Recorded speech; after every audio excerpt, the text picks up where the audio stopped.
Good morning, Brew Daily Show. I'm Neal Freyman. And I'm Toby Howell. Today, the software industry faces an existential crisis. Then the Washington Post is laying off 30% of its staff. It's Thursday, February 5th. Let's ride.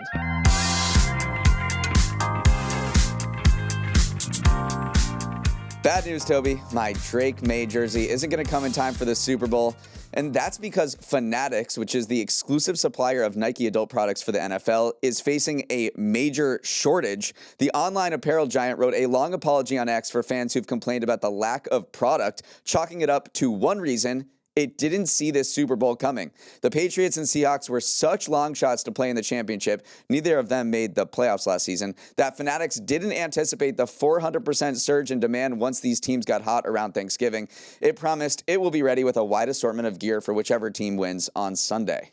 People are really anti-Fanatics at this point, too. They complain about inconsistent jersey patches, the quality of the Super Bowl jerseys themselves. In 2022, some of the Kelly Green Eagles jerseys Fanatics sent out had crooked numbers on it. I encourage you to look this up because it will drive you crazy. But I do empathize because the Patriots were horrible the prior season. How are they supposed to know that Drake May was going to become Tom Brady reincarnate and become Super Bowl bound? It's like if the Eagles, who were horrible this year, made it to the Super Bowl next year.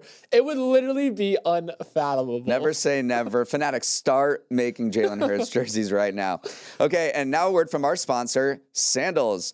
Toby, you doing anything romantic for Valentine's Day this year? Yeah, I was thinking of taking my lady to a remote cabin in the middle of the woods with no cell service. That sounds like the beginning of a horror movie. What about Sandals Resorts instead? Get yourself to those powder white sand beaches and turquoise waters. Sandals adult-only resorts let you explore the Caribbean's most beautiful islands and live it up in one of the swim-up rooms or villas with butler service. Dive into adventure with over 20 land and water sports, from sailing and kayaking to PADI-certified scuba diving, golf, and Toby's favorite, pickleball. There is no better place to experience the Caribbean than at resorts founded by a family from the Caribbean. For the latest offers, visit sandals.com. That's sandals.com.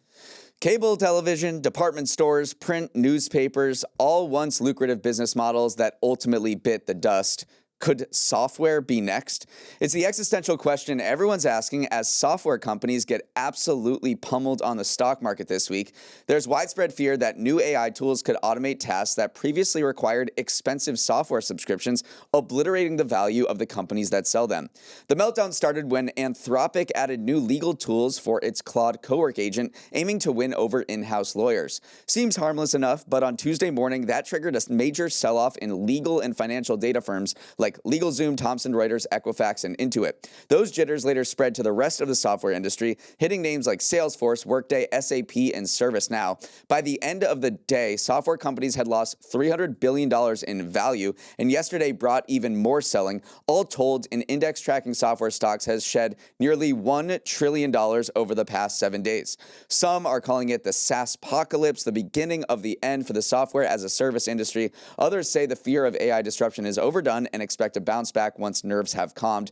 No matter what, as Bloomberg writes, the vibes have gone from bearish to doomsday. A JP Morgan analyst put it best, saying that we are now in an environment where the sector isn't just guilty until proven innocent, but is now being sentenced before trial. Yeah, I'm going to dive into what some more analysts were saying because they were kind of popping off about this. One senior equity investment manager based in Paris told Bloomberg, there's clearly indiscriminate selling across the entire software cluster. Toby Ogg, which is a great name, by the way, who is that analyst that you mentioned, he said that for software companies, better than expected results are no longer enough to convince the market, basically saying that it's almost ready, aim, fire at this point when it comes to selling software stocks, because you dive into some of the financials of these companies, some of the earnings of these companies, and they're doing all right. ServiceNow last week said it is accelerating net new ARR at a huge scale. Seems pretty bullish. How did the market react? It lost $12 billion in market cap and is since down about 10%. The SaaS index is down 32% over the past year, despite most companies meeting or beating earnings. All the while, markets are up 15% over that same period. period. So there really is a lot of fear in the space right now that is pretty divorced from the actual fundamental businesses themselves. And it's worth emphasizing that this software sell-off is not a this week news headline. It's a full year headline where they've been kind of on a downward trajectory, but then the Anthropic legal tool dropped this week, and then essentially it was just sell first, ask questions later. There are some who are pushing back on this software sell-off, saying it's way overdone. Like this is very indiscriminate at this point. And one figure who thinks software stocks are getting unfairly pummeled is NVIDIA CEO Jensen Huang, who is essentially the king of AI right now. He called it the most illogical thing in the world. He said that AI is going to use existing tools to accomplish tasks rather than reinvent them. Why would you use a hammer?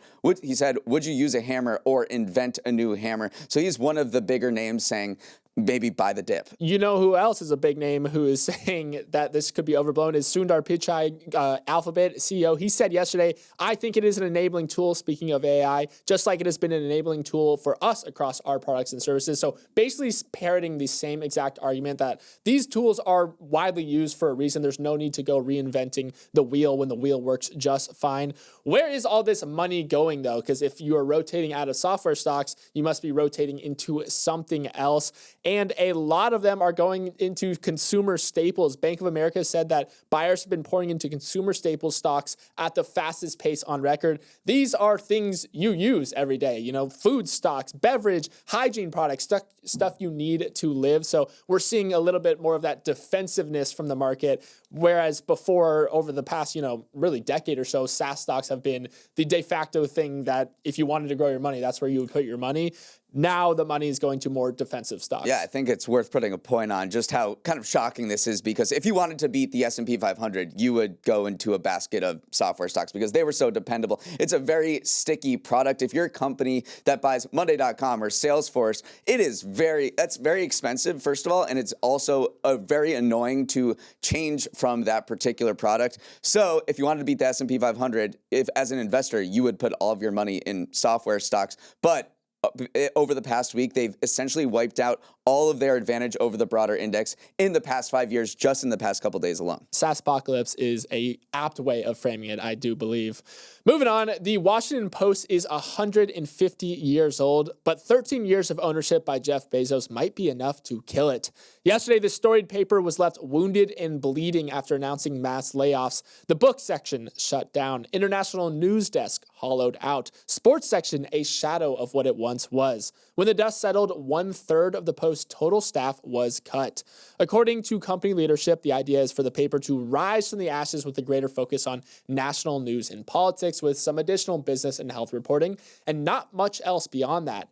Matt Murray, the Post's executive editor, said that the company had lost too much money for too long, as monthly traffic to the paper has nearly halved in recent years. Of course, the buck stops with Bezos, who bought the paper back in 2013. Flashback to 2024, he sounded tired but optimistic about the Post's chances of a turnaround, saying, "We saved the Washington Post once, and we're going to save it a second time." But to many observers, culling newsroom staff feels more like a death sentence than a lifeboat.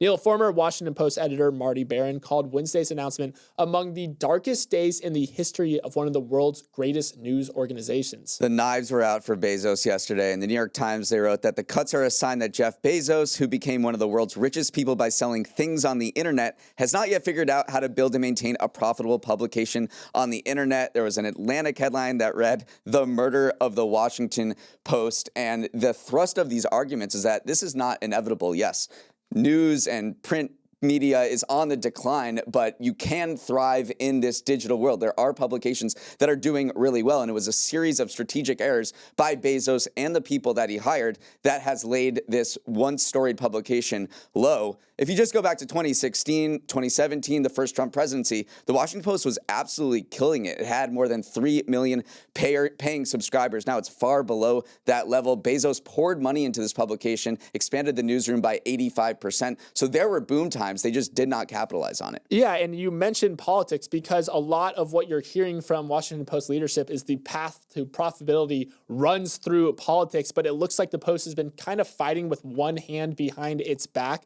Nate Silver pulled data from a news aggregation site that basically tracks which news and politics stories other people are linking to. He kind of uses it as a way to figure out which outlets are driving coverage of big political stories. And over the past 30 days, New York Times is kind of dominating that. They have 14% mind share, if you will. The Washington Post ranked fourth, only 5% mind share. And that is a massive divorce from the historical norms. If you go back to that first Trump presidency, the Washington Post was actually ranking higher than the New York Times at that point, despite having a smaller newsroom staff. And basically, people are just reading between the lines and saying, Bezos has made a concerted effort to not cover Trump as much.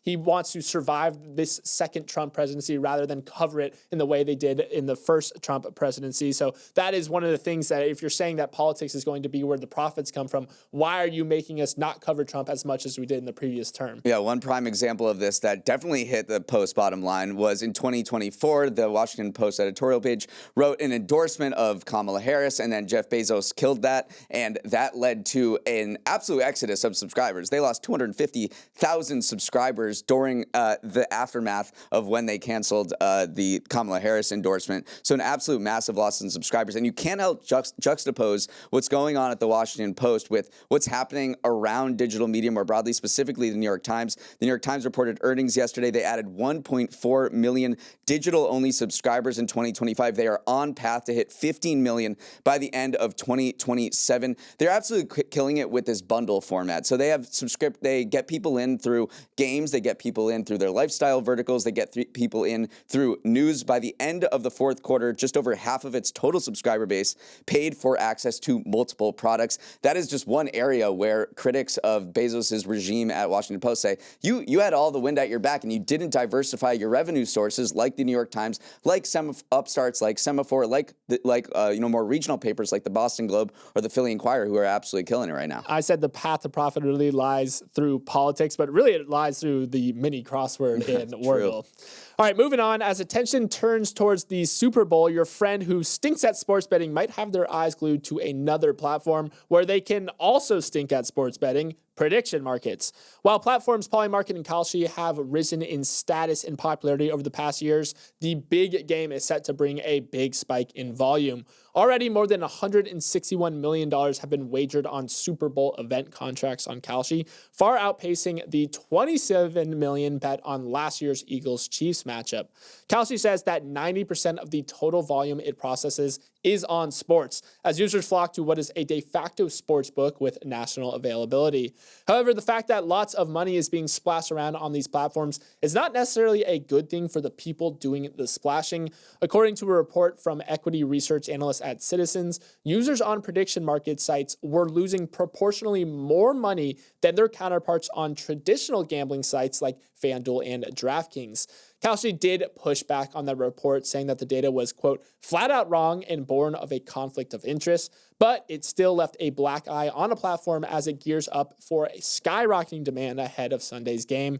Neal, you can use these platforms to bet on everything from Jesus' return to what the U.S. tariff rate on the EU will be by July 1st, and yet most people just use these platforms to gamble on sports. This analysis does cut to the heart of the value proposition that Kalshi and Polymarket do promise. They say that we're a more level playing field than sportsbooks, because when you're talking about DraftKings or FanDuel, you're playing against the house, so the pricing is not so good for you. Anytime you go into a casino and leave $300 down, you know how the house always wins. We instead offer, it's just peer-to-peer. You're playing against other folks. And then a user on X pointed out that, well, this is not surprising that people lose more on Kalshi and Polymarket prediction markets than on sportsbooks, because on sportsbooks, you're flipping a coin, whereas on prediction markets, you are taking the other side of insider trades. And that's been a huge criticism of Polymarket and Kalshi. But diving into this analysis, it's pretty stark. And yes, we should remind you that Kalshi did push back on this data, but the report from Citizens showed that the median prediction market wallet lost about 7% of the money wagered in the first 90 days of activity, compared with a 1% loss on other forms of gambling. And one sector of the prediction market that I want to call your attention to for the Super Bowl specifically is not the players on the field. It's actually the announcers in the booth. The NFL announcer mention markets are popping off this year. Basically, they're wondering whether certain phrases will be spoken on air, and you can bet on this.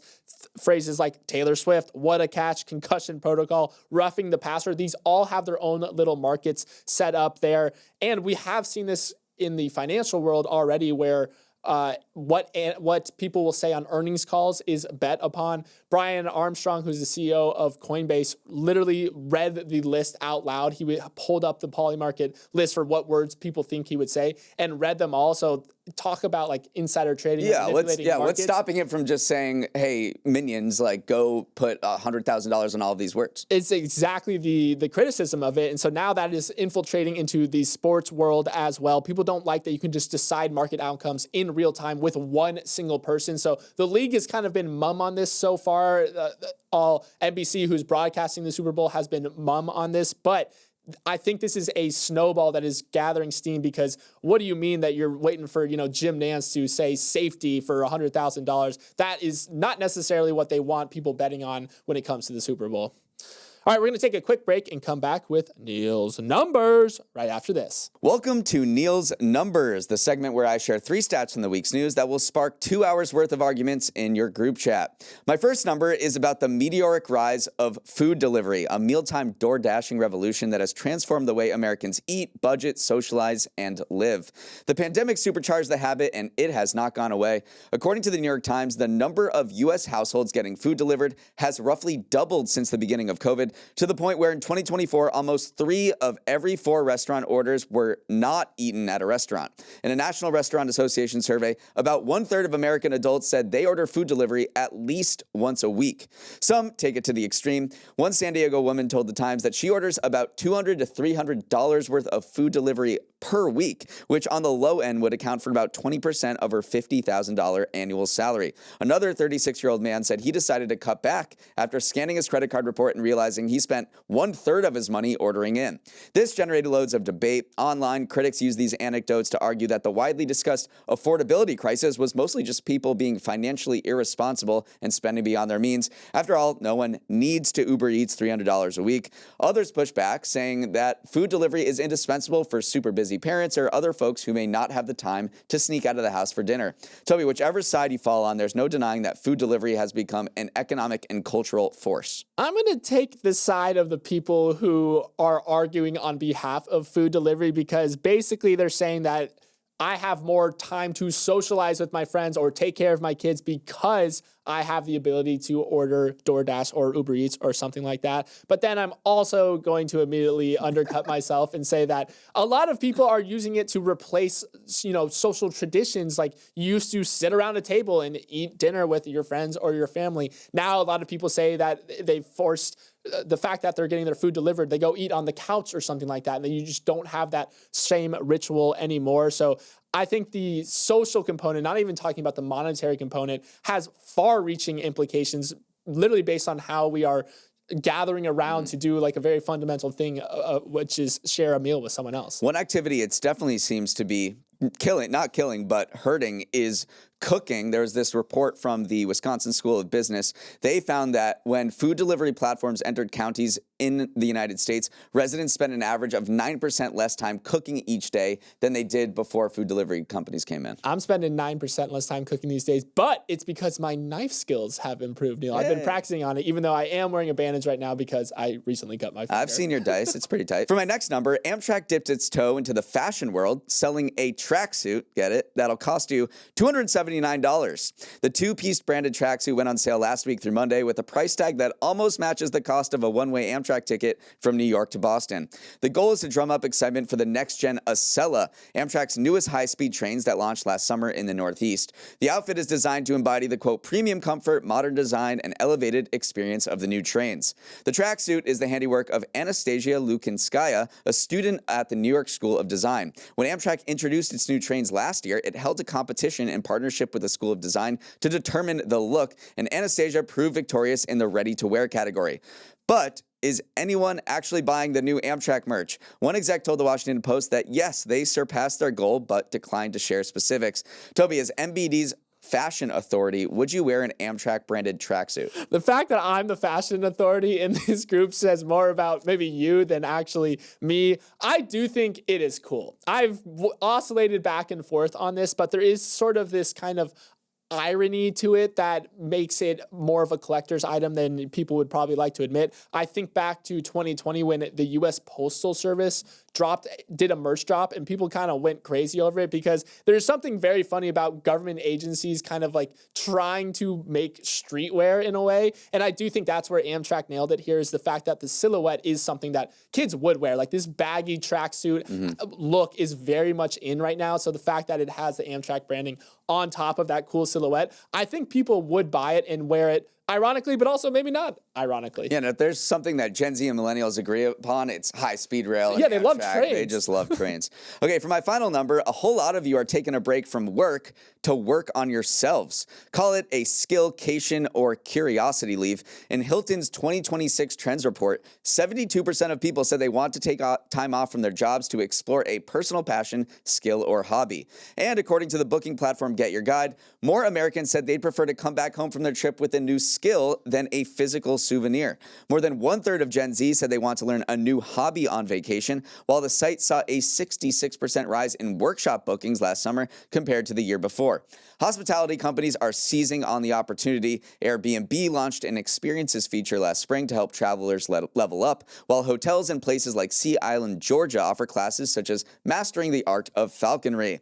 Whether it's learning how to surf, cook, weave, birdwatch, do yoga, take photographs, tourists seem to be shifting away from the pina colada-stained beach read toward adventures that will have them coming home as a better version of themselves. Toby, eat, pray, love is now eat, pray, grind. I know, and that is what some skeptics are saying, that skillcations are not good for you, because what do you mean that productivity culture is somehow bleeding into your off hours vacation days? But that's so cynical. I know it's cynical, but like it is true. Like, what do you mean you just relax, just sit on the beach and relax? But there is some, psychological reasons why skillcations sometimes feel more relaxing than just doing nothing. One, if you are going out and doing stuff, not just sitting on a lounge chair all day, you get more physically tired, so you often end up sleeping better at night. Two, you have mental distraction from the things that are grabbing your attention back to work. So like, instead of checking your email, you go on a falconry mission. I don't even know what you'd call when you're learning falconry, but you're not thinking about work anymore. And then also just the sense of accomplishment when you learn a new skill, like that is very psychologically satisfying for people. So I'm team skillcation. I think that is unsurprising to people. I don't really like just chilling on the beach. Falconry, though, is not something I've checked off my list. Now let's sprint to the finish with some final headlines. Google reported earnings yesterday and crushed it. Seriously, annual revenue exceeded $400 billion for the first time. Quarterly revenue hit $114 billion. Cloud revenue, which came in slightly soft at rival Microsoft, were up 48% year over year at the Goog. And yet, if you glance at its stock after hours, you'd see red because, hey, big spender, Google expects capital expenditures of between $175 and $185 billion in 2026, up from $90 billion last year, and the most any company has pledged to spend on chips, data centers, and everything else to support their AI ambitions. The market is getting nervy about that sort of spending of late, but Google has an effective solution for those worries. Lots and lots of people are actually using its AI. Its Gemini app now has over 750 million monthly active users, 100 million more than it had in October. Neal, while its big tech brethren are getting pulled over for speeding tickets, Google got off with a warning because it's doing pretty dang well. You're hearing calls that this is the best business the world has ever seen. It's doing $400 billion in annual revenue, 25% margin, 18% sales growth. It's spending the GDP of small countries on data centers. It is diversified across tech and media and advertising, and this is just an insane business that has very few comparisons. I do want to talk about YouTube, though, because YouTube is absolutely killing it. YouTube eclipsed more than $60 billion in sales last year. That's more than every entertainment company on earth besides Disney. YouTube Shorts averages 200 billion daily views. That means the average person on earth is watching 25 YouTube Shorts every single day. The fact that YouTube makes more money than Netflix. Netflix is the streaming king, and yet YouTube is the actual streaming king because it's just a money-making machine. Finally, if you've procrastinated on nabbing a reservation for Valentine's Day dinner, fear not, a fast food chain is ready to step in. McDonald's is launching a Valentine's Day McNugget caviar kit available for free on February 10th. That combines a $25 gift card to buy McNuggets with a 1-ounce tin of Siberian sturgeon caviar. With the high-low pairing, McDonald's is taking its cue from social media, where videos of nuggets topped with fish roe have been popular for years. It's a long-shot attempt to grab a bigger slice of the Valentine's Day market. Valentine's Day is huge for restaurants. It's the second busiest night for dining out, only after Mother's Day. But fast food chains like McDonald's aren't necessarily the first places you think of for a romantic dinner. McDonald's and its peers like White Castle, Papa John's, and Chick-fil-A are leaning into ironic humor to at least put their name in the conversation. All the jokes that stem from this is like, honey, I got us the hottest reservation in town, and you sit down at McDonald's and have a little caviar on a nugget. I will not speak ill of caviar on nuggets, though. It is good, like the little salty combination with the crispy nugget. We've had it at a New York City restaurant, Kokodak. It's delicious. Like, I love a little creme fraiche on there as well. So this is a good idea. Obviously, it's just more for the memes than anything, but McDonald's, if you wanted to expand it nationwide, or if you need someone to taste test it, I'm your guy. I mean, this is gonna sell. I need to get this. I actually do really want this, but it's a crazy value. You get it for free, but the sturgeon costs $85 and the $25. How many McNuggets do you think $25 will get you? It's like 160, I would say. Yeah, 166. Unfortunately, I order a lot of McDonald's nuggets. I should not know that. Okay, that is all the time we have. Thanks so much for starting your morning with us, and have a wonderful Thursday. If you want to get in touch, send an email to morningbrewdaily@morningbrew.com or DM us on Instagram @MBDailyShow. Let's roll the credits. Emily Milliron is our executive producer. Raymond Liu is our producer. Our associate producers are Olivia Graham and Olivia Lake. Hair and Makeup is busy with homework on vacation. Devin Emery is our president, and our show is a production of Morning Brew. Great show today, Neal. Let's run it back tomorrow.